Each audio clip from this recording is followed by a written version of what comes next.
I don't have a problem with the WNBA players asking for a raise. The WNBA is on a hot streak. I don't care about the previous 24, 25 years. As an investment, it's starting to pay off. And so this week they wore T-shirts saying, making a statement, you better pay us. But instead of just leaving it at that, Kelsey Plum for L.A. had to take a dig at Caitlin Clark. Colin Cowherd just called out Kelsey Plum, and it was long overdue. While Caitlin Clark is turning the WNBA into a profitable league, Plum took a shot at the very person fueling that success.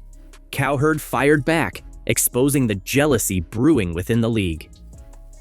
So what exactly did he say?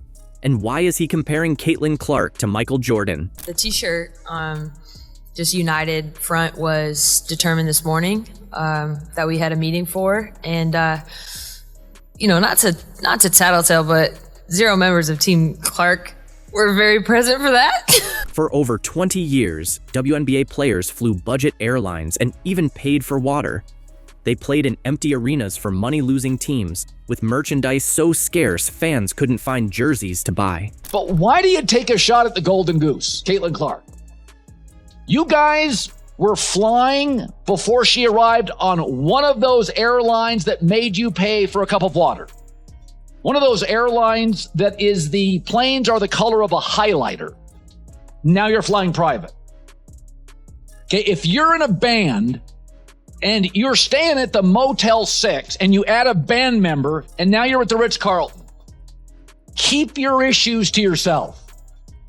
All right? You went from a Motel 6 in a sketchy part of town to a Four Seasons in the shopping district. Stop talking. Then Caitlin Clark arrived and everything changed. Merchandise sales soared 500% and league attendance rose 40%, with some cities now selling out games. Teams once losing money became profitable, and the Indiana Fever went from financial disaster to having a season ticket wait list. I don't mind the t-shirts. I think you have leverage. I think you deserve more than 9%. But it's just misstep after misstep. It's time to grow up, girls. Fast. Like this is the player that got you off the airline that was bright yellow. Right? She got you an upgrade to a better hotel as a band member. What fires up Cowherd is that players who once flew budget now enjoy private jets, better hotels, and higher salaries. The league's finances improved fast, yet some veterans still complain about the person who made it all happen. I think they deserve a big raise, maybe not 50% of revenues, because NBA stars, there's a lot of them, and they move the needle. The WNBA stars, well, there's one that moves the needle. And here's the other thing to remember. Caitlin Clark's already rich. She made $11 million this year alone in endorsements off the court. So regardless of how these negotiations go, she's set.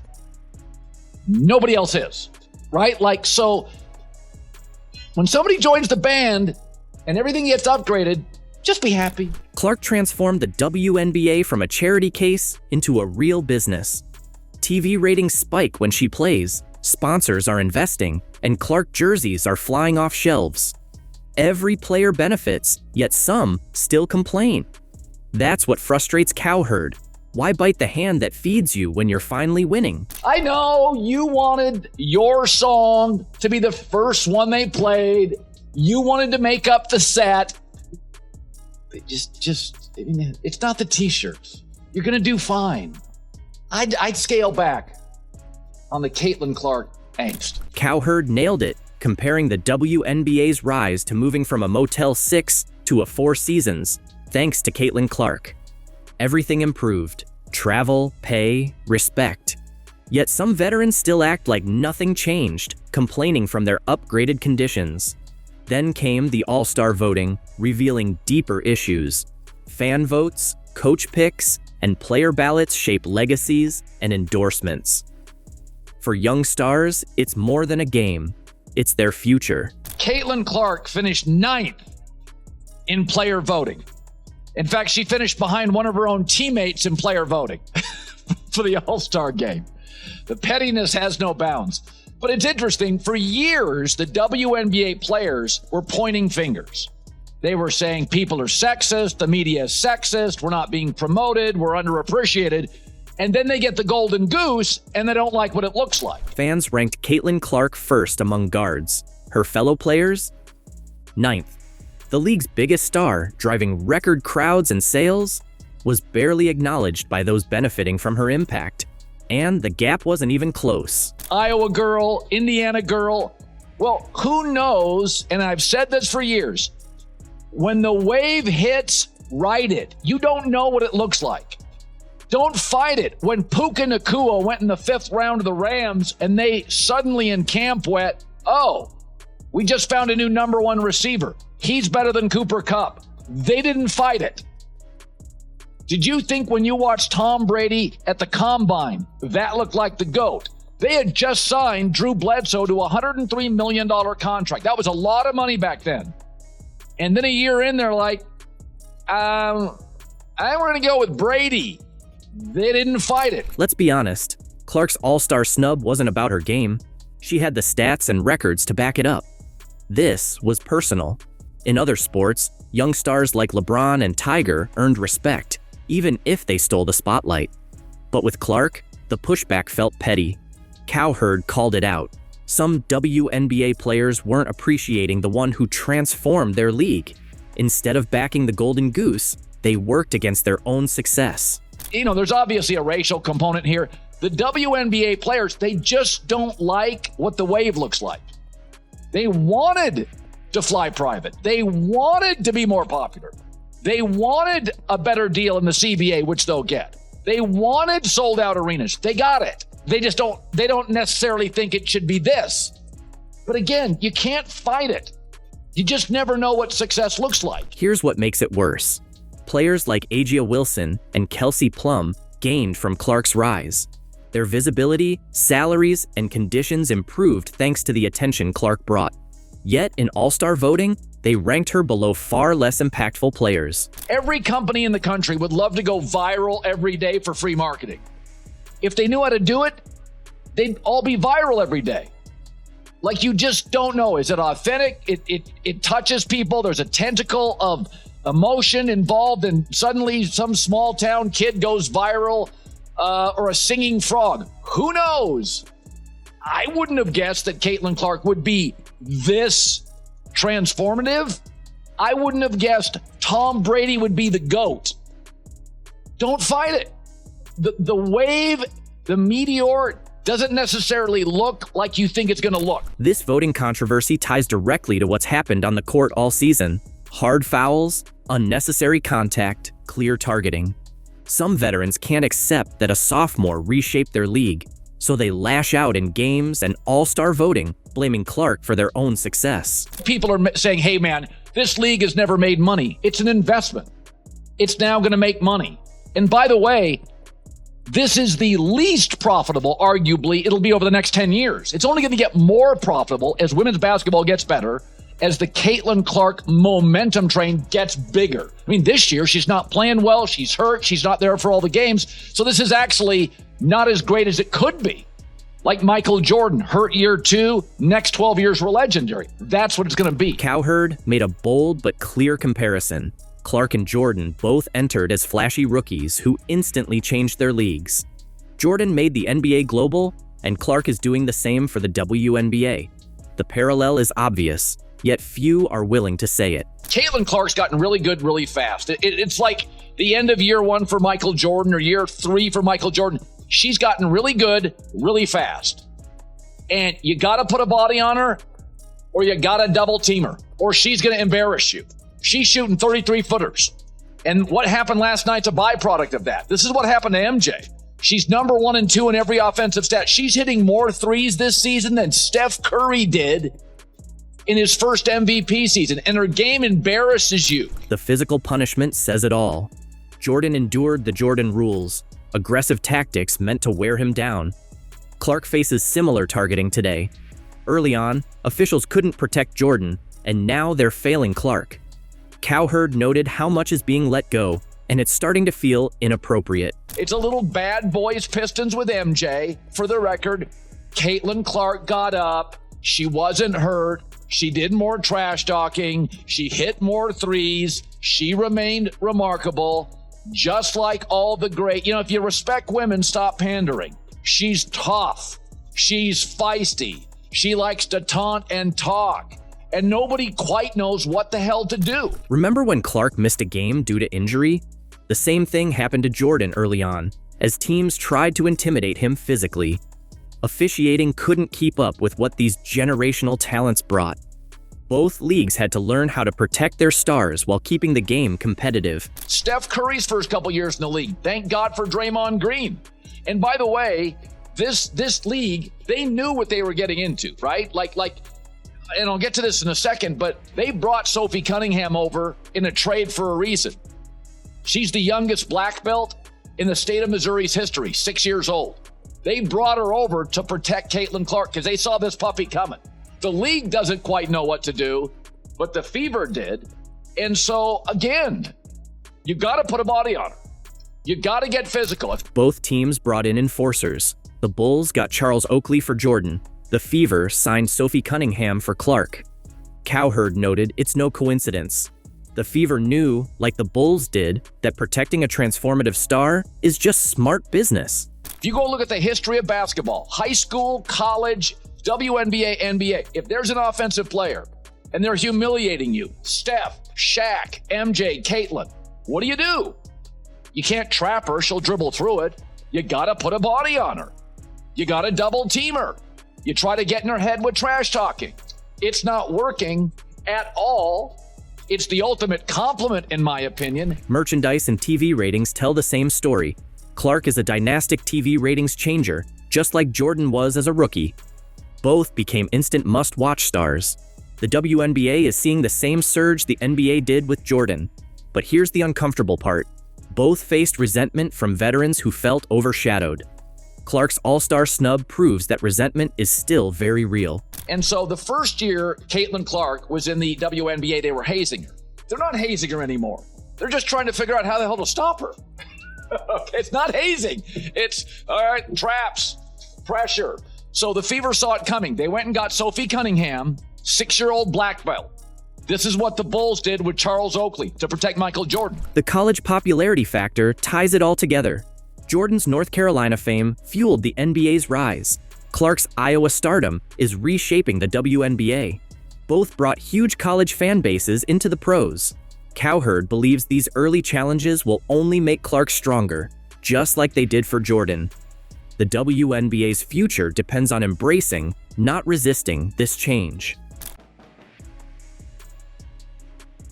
Look, J.C. Sheldon needs CC in the groin. It was just a weird... It is not looking good for Caitlin Clark. This was by far the worst ref game. It looked like they wanted Caitlin Clark to be hurt, or they wanted something bad to happen to Kate. There was new footage that has come out. Caitlin Clark is injured again. Allegedly, J.C. Sheldon kneeing Caitlin Clark in the groin. But it's a foul. It is clearly a foul. Obviously, this is called as a no call. New footage just dropped, and it changes everything. A new angle clearly shows J.C. Sheldon driving her knee into Caitlin Clark's groin as the ref watches and does nothing. These referees was completely ridiculous. The referees was a complete disaster. Caitlin instantly clutches the spot in pain, but the game goes on like nothing happened. Grab the inside of that right leg. She grabbed the inside of that right leg. This wasn't a borderline foul. It was targeted. The league might look away, but fans won't. She's the one driving viewership and filling seats. She's the one bringing all the viewers. She was the reason we won. And the Indiana Fever plays their best when Caitlin is on the floor. Yeah, I get it 1,000%. The moment this new angle hit the internet, slow motion, HD, crystal clear, it exploded. You can see it. Sheldon charges at Caitlin, lifts her leg, and drives her knee right where it hurts most. No accident, no gray area, just blatant. There was new footage that has come out. Allegedly, J.C. Sheldon kneeing Caitlin Clark in the groin. Look, J.C. Sheldon needs CC in the groin. Her foot's off the ground, momentum driving forward, aimed straight at Caitlin. The moment the knee lands, Caitlin doubles over, grimacing, and clutching her body. 39 seconds in the game, she holding her leg because she knew, Caitlyn knew she was hurt. Yet the ref, just feet away, lets it slide. No foul, no replay, no whistle, nothing. So there's a referee standing right there we all can see. Can you guys see this right here? You guys see that? That is a knee. JC Selson knee is all the way fully, her whole leg is fully extended. Caitlin Clark took a knee to the groin from JC Sheldon, but it's a foul. It is clearly a foul, and obviously this was called as a no call. It went nuclear on social media. Sheldon knee started trending as fans flooded platforms demanding answers. Was it intentional? Dangerous? At the very least, it should have been called, but it wasn't. That silence says everything. Caitlin Clark is fair game. Her reaction said it all. No flop, no scream, just pain, real pain. Off the ground into Caitlin Clark hand and groin area. You clearly see that.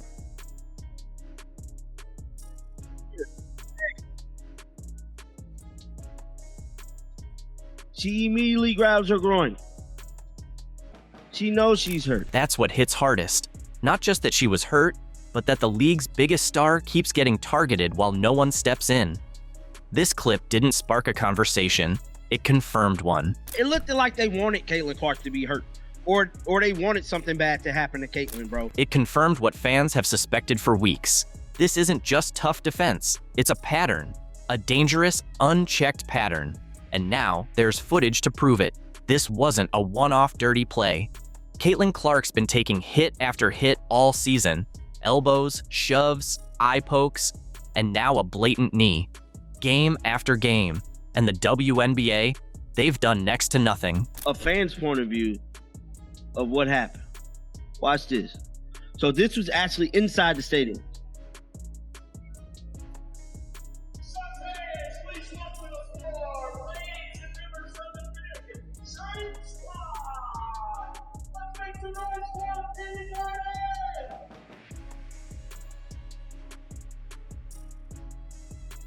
Because the fix is in that they can be extra physical with Clark. This isn't gritty defense, it's punishment.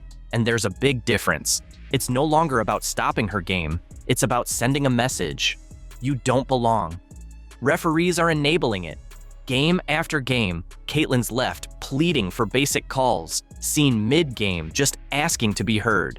And when she pushes back, she's the one warned for a tech. Caitlin Clark did get injured again in her right groin this time. The previous groin injury was her left groin, and it is not looking good because groins are an injury that do take quite a while to actually fully heal. It's backwards. Even her coach, Stephanie White, admits there's a different standard for Caitlin, a harsher level of physicality being allowed. Yet, the league stays silent. No action, no accountability, no word from the commissioner. Refs keep missing it, and fans are fed up, flooding comments, reposting clips, demanding change. She was livid. She told the referee to grow up. Got Agnes confirmed. That's exactly what Caitlin Clark said to the ref. She told the ref to grow up. The referee was embarrassing. The referee then said something to Caitlin Clark and completely set Caitlin Clark off. She had snapped at a referee earlier. She had held her head down in the midst of her shooting slump. Even Caitlin's brother had enough. After the Sheldon hit, he blasted the refs online for letting his sister get assaulted with no consequences. And he's not alone. Analysts, commentators, even former players are saying the same. Everyone sees it, but the league pretends it's not happening. That silence is dangerous. This isn't in a vacuum. There's resentment simmering. Caitlin didn't rise gradually. She exploded onto the scene. Overnight, she changed the game. Record ratings, sold-out arenas, global buzz. And for some WNBA vets, that's hard to swallow. She's got hurt again. This is her fourth upper leg injury on her other leg. It's difficult to see Clark holding back tears. And we want to see Caitlin Clark ball. She didn't climb the ranks the old way. She blew the doors off with popularity, fans, and cultural impact. And instead of meeting her with skill, some players respond with shoves, cheap shots. And now, as seen in that viral clip, knees. Meanwhile, where's Kathy Engelbert? silent. No statement, no action, no support for the league's biggest star. As Caitlin takes brutal hit after hit, Engelbert stays quiet.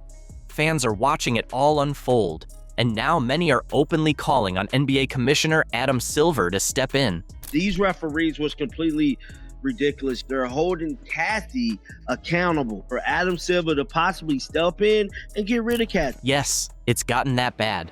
When fans are begging the head of another league to step in, trust is gone. This isn't just about an injured player. It's about what happens when a league refuses to protect the star who sparked its rise. Caitlin Clark isn't being targeted for strategy. She's being sacrificed for ego, resentment, and power. And Engelbert's silence?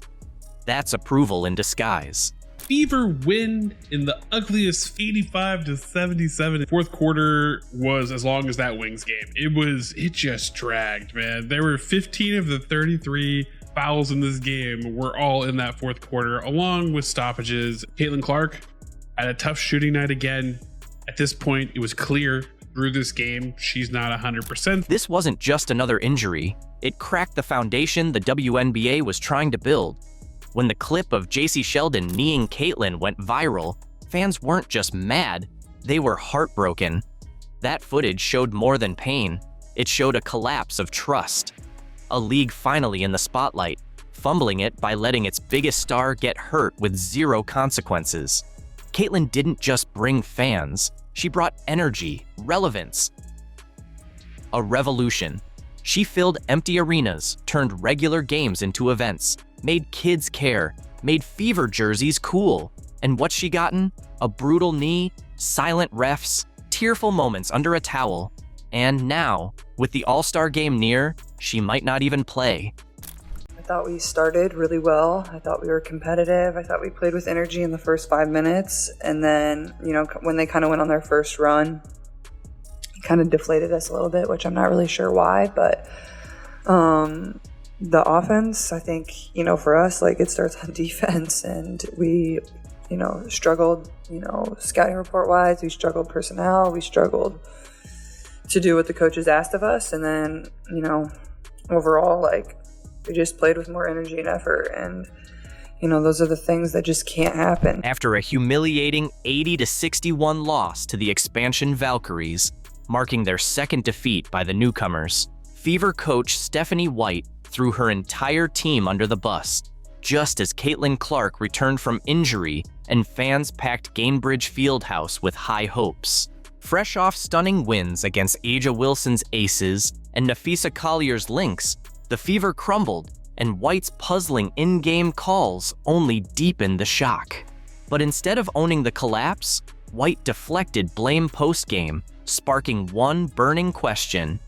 Is this the leadership the Fever needs? So we have to talk about Stephanie White getting in the presser and actually going off on the Indiana Fever. But it's something about it, man, because although, yeah, I get it, she was talking about the players, and I understand that because she was right.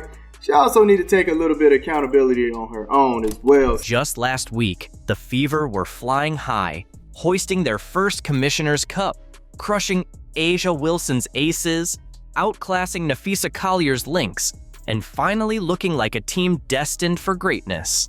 The chemistry was electric, their identity locked in, and the future blindingly bright. It's honestly been hard. I'm not going to lie to you. It's difficult, going to prepare for games, but knowing you're not going to be playing in them, and I think just reminding myself of, my abilities and what I've been able to do in this league, even though I've been sitting out, and, just trying to be a great teammate, be a great leader, even though I've been on the bench, and serve my teammates in that way. Then came July 9th, Caitlin Clark's much-hyped return from injury, a moment meant to be triumphant after missing 5 games, including the Fever's cup-clinching win. Hype soared, the crowd at Gainbridge Fieldhouse was electric, and fans braced for fireworks. Instead, celebration turned to disbelief. I think it's given me great perspective on what other people have gone through their career, and like you said, I've been fortunate enough to never really been injured, and I play a lot of minutes usually, so I think it gives me good perspective, not only for people that are injured, but some of your teammates that may not be getting the minutes that they want to get, and I think I can use that experience to be a better leader, to be a better teammate. But also it's like challenge me mentally. I think, it's really hard to stop and go, and especially when you're not feeling your best. So just trying to get my body as healthy as I can be and remain confident in myself, and then do everything I can once I step back out on the court to help us win. Instead, fans witnessed a nightmare, an 80-61 beatdown by the expansion Valkyries, who played like seasoned pros while the Fever unraveled on their own floor.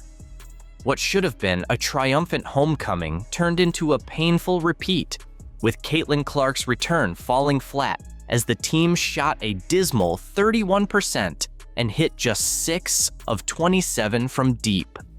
The crisp, confident offense that fueled their recent title vanished, replaced by sluggish ball movement and broken rhythm. Bentley lays that one in. Look at the attack, how quickly up the floor. And Clark hits a three.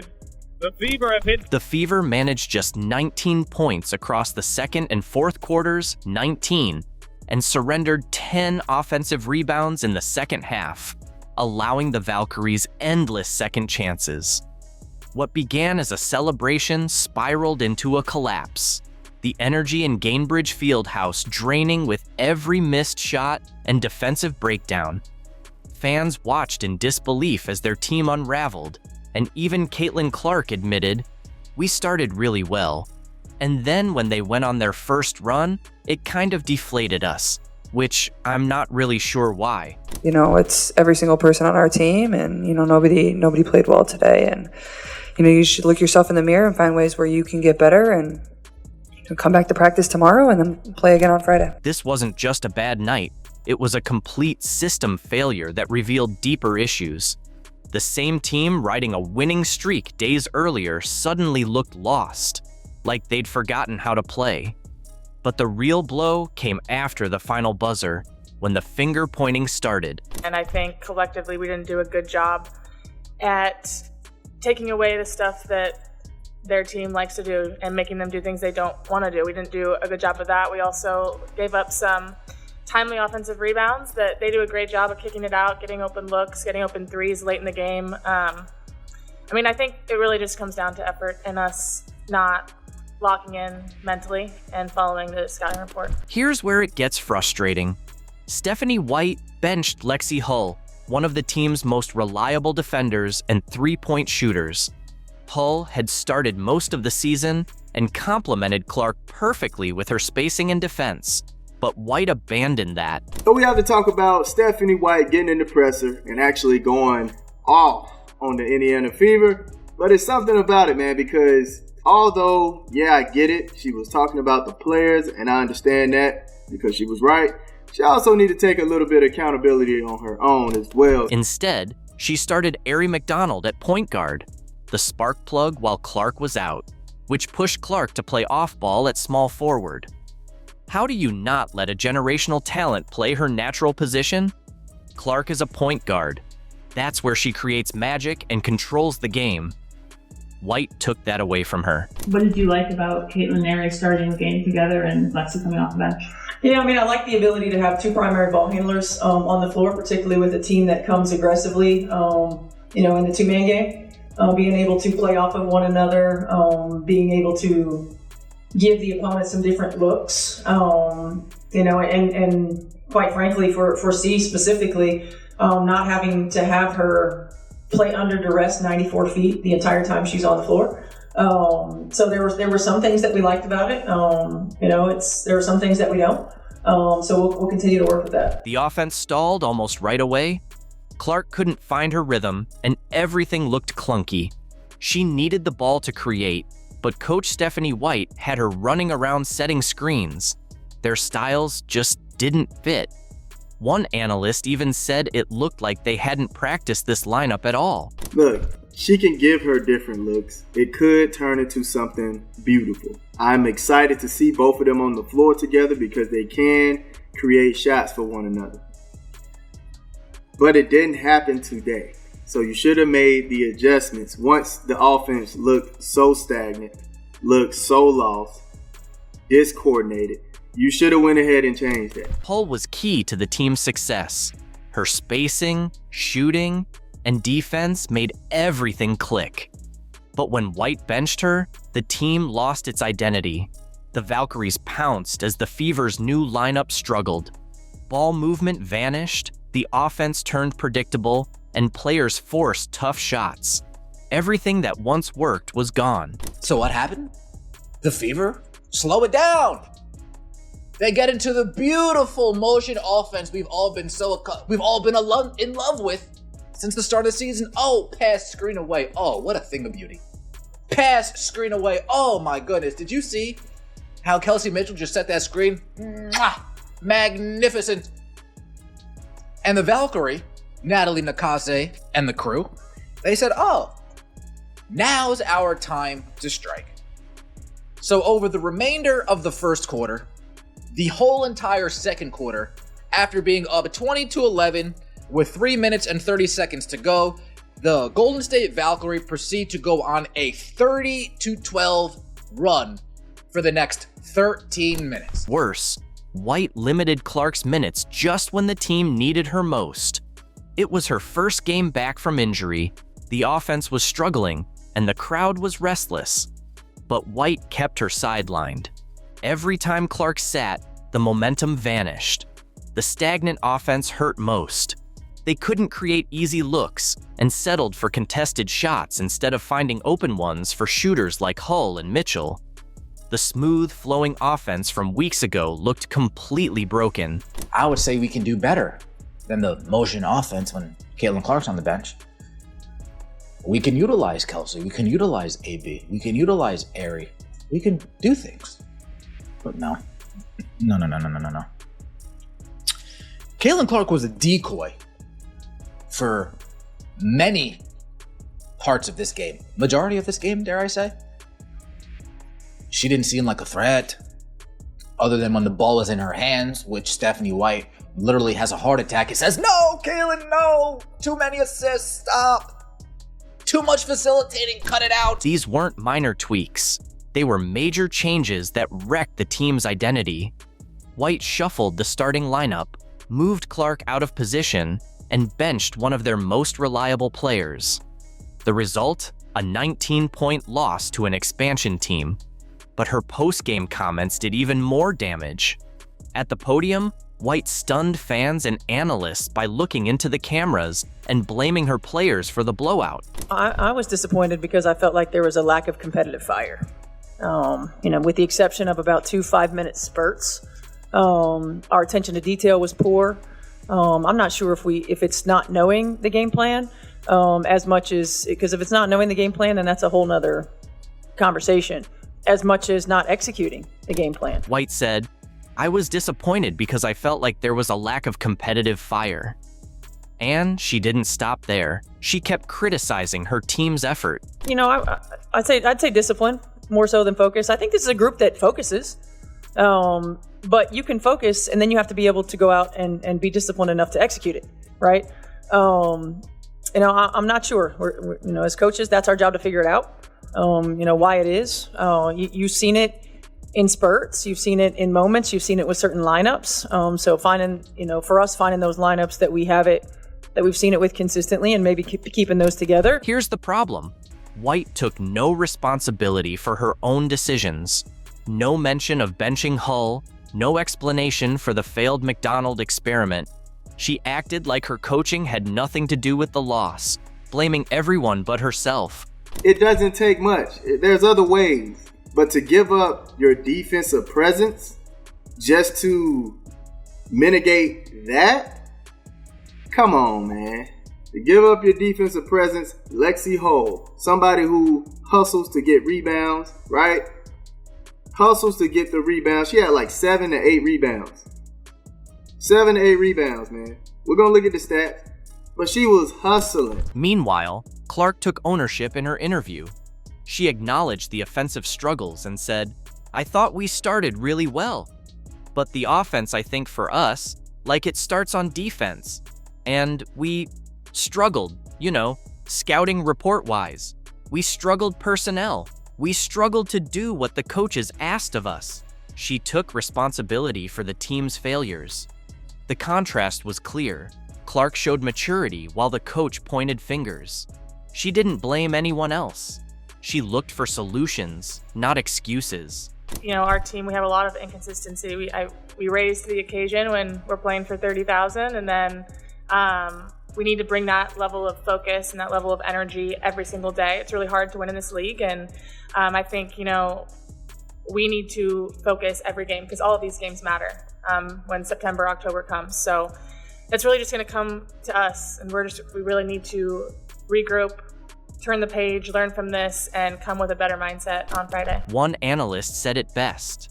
Clearly, her philosophy on basketball does not suit Caitlin Clark, raising real doubts about whether the two can coexist. It's a clash of styles. White's rigid control versus Clark's creative freedom.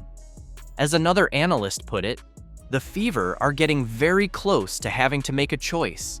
Stephanie White or Caitlin Clark?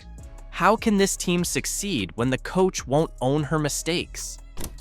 This is a fake one-sided rivalry. We got Angel Reese taking more shots at Caitlin Clark unnecessarily. You in Indiana having a great time partying. We see all the clips. Why can't you just do your thing? Angel Reese launched her shoe campaign during WNBA All-Star Weekend, aiming for the spotlight. But Caitlin Clark got injured, ticket prices crashed 48%, and interest vanished. Reese ended up performing for no one. Now we break down how it all went wrong. But can Sarah Spain and the media stop going out there and saying that, the Caitlin Clark needs to do something to stop all this, when it is very clear this is a one-sided beef, and the one-sided beef is not from Caitlin Clark? Everyone thought this All-Star Weekend would be the breakthrough for women's basketball. It was supposed to be Clark versus Reese in Indy, packed arenas, screaming fans, and record viewership that would finally force ESPN to care. It had all the makings of a Hollywood moment. We do start our show, though, with unfortunate news out of the WNBA. Caitlin Clark announced today that she will miss both the three-point contest and the WNBA All-Star Game this upcoming weekend in Indiana after re-aggravating a groin injury in that final minute of Tuesday's win over the Connecticut Sun. Clark had missed 4 games and the Commissioner's Cup final with that groin injury earlier this month, and now will be out for this weekend's festivities, which really stinks for fans, but you know that if there was any way that she could be out. Then came the shock. Clark's groin injury, announced days before the weekend. Everything unraveled. Fans had flown in just to see her. Hotels were packed, restaurants bracing for crowds. Sponsors banked on the Clark-Reese rivalry. Nike had drops ready. ESPN called it must-see TV. It's a story we have been following throughout the past 2 days, surrounds the superstar herself, Caitlin Clark, the WNBA star, the Indiana Fever star, Caitlin Clark. She's going to miss all the action on the court. Clark's home state was set to be her stage. Indiana fans were ready to pack Gainbridge Fieldhouse. The hometown hero narrative was perfect, but once her injury hit social media, the hype collapsed, marketing wobbled, and the storyline vanished. The buzz just deflated. Caitlin Clark gets hurt, and guess what? Your demand vanishes because people ain't going to pay up to see these athletes that are ungrateful that their sport's growing. People aren't paying up for that. And we are here, right here. The tickets for this game, for this All-Star game, they've dropped by 50%. This wasn't just any injury. Clark brought casual fans and real attention to the WNBA. Without her, the league lost its main draw. What was a celebration became a reminder of fragile momentum. Everything hinged on her showing up, and when she didn't, the spotlight faded. But when it comes to the vendors in the arena, the shops in the arena, they're not going to have the same amount of people patronize their business as they would if Caitlin Clark was there. The surrounding restaurants, the surrounding areas, the surrounding attractions, they're not going to have the same number of people patronize their business as they would if Caitlin Clark was healthy. What was meant to be a celebration of women's basketball turned into a wake-up call for the league's growing pains. While Clark dealt with a real injury and left fans heartbroken, someone else saw a chance to grab the spotlight, turning the weekend into a personal stage. Reebok, Angel Reese are taking shots at Caitlin Clark, using her as promo. Angel Reese, let's be clear here. Let's just be all the way clear here. Angel Reese is a solid basketball player.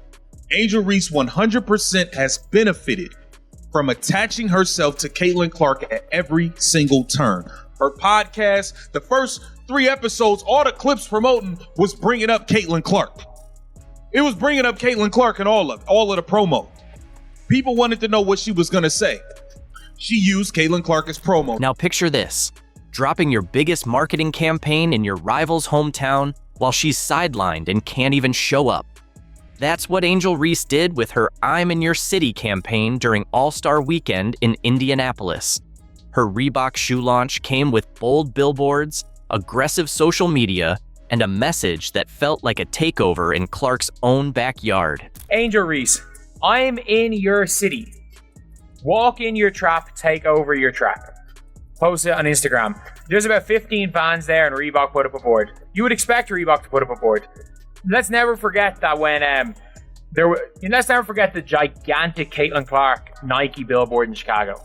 Let's never forget that. So if Reebok didn't put up a board for Angel Reese, the timing was either terrible or perfectly calculated, depending on your angle. Reese's team built a whole campaign around being in Indianapolis, fully aware it was Clark's home turf.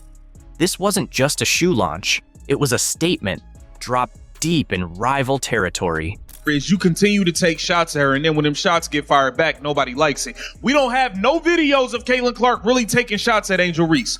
Look at what Angel Reese and Reebok are doing for views. Walk in your trap, take over your trap. This is promo they're doing in Indianapolis, where Caitlin Clark plays. That is a clear shot. It's a clear shot. Like I said, this is a fake rivalry. I think you've won 1 game versus Caitlin Clark. You've never won in Indiana at all. It's just like you continue to attach yourself to her at every turn and use her as promo. Let's be real. Reese flooded social media with walk in your trap, take over your trap messaging, even backing it with Bankroll Fresh's Take Over Your Trap on her Instagram story. But with Clark sidelined, it came off like she was claiming a win by default. Social media didn't hold back.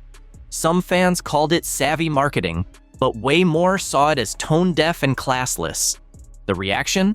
A mix of light jabs and serious criticism, all focused on the questionable timing. Caitlin Clark has never said a negative word about Angel Reese. Caitlin Clark has never said a negative word, or to be honest, when it comes to Caitlin Clark, she did show it by her actions. She didn't need to say, I'm taking over Chicago. She did, though, however, go and put up 31 and 12, set a career high with 12 assists, be the only player in the history of the WNBA ever to have 31 and 12 in a game. She did, in fact, do that and then try to hype up the Chicago crowd. So it's fair enough, you want to say, oh, Caitlin Clark did this, then show it with your actions. Go and win MVP. Don't just be like, this is my city. Don't just come in and be like, this is my city. You've never won a game. Has she won a game in Indiana? I don't think she's ever won a game in Indiana. I actually do not think she has won a pro game in Indiana. Here's where it got interesting. Reese didn't back off when Clark's absence was confirmed. While other players showed respect and dialed down the competition, Reese pushed her campaign full throttle. The contrast was clear. Most All-Stars were there to celebrate the league.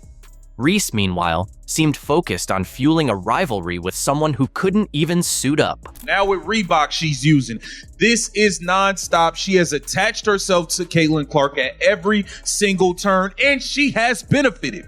Let's be clear here. Yes, she does receive backlash. She does receive negativity, but she has benefited greatly. She has made millions of dollars off of attaching herself to Caitlin Clark and using her to make her brand bigger. What was meant as a bold flex looked like a win by default. Claiming someone's city while they're injured isn't competition, it's opportunism. One analyst called it a one-sided rivalry. Reese swung at the air while Clark faced real setbacks. The backlash? It showed in the numbers. this is absolutely a one-sided rivalry. And we've got to say it like it is. Like, we can't say Caitlyn needs to do this, Caitlyn needs to do that. Let's be real. The only reason this is still a rivalry is because the other side of the rivalry won't stop it. And by the way, it is extremely beneficial for Angel Reese to be in this rivalry. Want to see Clark's impact? Look at the numbers. Ticket prices crashed from $121 to $64, a 48% drop. It wasn't minor. The market shouted her value. TickPick had the game set for a $262 average until her injury. That record-setting hype? Gone, along with Reese's credibility. And it's not just the on-court product that suffers without number 22, Caitlin Clark. The entire weekend's economic opportunities have felt the fallout. This was conveyed with a July 18th post from NBA Central that wrote, quote, "The get-in price for the WNBA All-Star Game in Indianapolis has dropped 48%. From $121 a ticket to $64 a ticket after the news broke that Caitlin Clark won't be playing." Clark's impact is superstar economics. When she missed games in May, ticket resale prices dropped 47% in DC and 71% in Chicago. Unheard of. Sponsors scrambled, WNBA packages sold out, arenas filled fast. But without Clark, all that planning felt shaky. From $121 all the way down to just $64 after news broke that Caitlin Clark won't be playing. These are people saying, I'm done. I don't want to watch. Caitlin Clark's not. I bought tickets solely to watch Caitlin Clark in the All-Star game. I made accommodations solely to get to Indiana to watch Caitlin Clark in the All-Star game. She's injured. I have no interest in that anymore. Clark's absence rippled far beyond the arena. Merch sales, concessions, and hotel bookings in Indy all took a hit. Local businesses had prepped for a tourism surge. Restaurants stocked up, hotels sold out. But without Clark, the crowds never came. It exposed the WNBA's dependence on one player. Having a star like her is a massive boost, but it's also risky. When she's out, the whole structure shakes. No other WNBA player moves the needle like Caitlin Clark.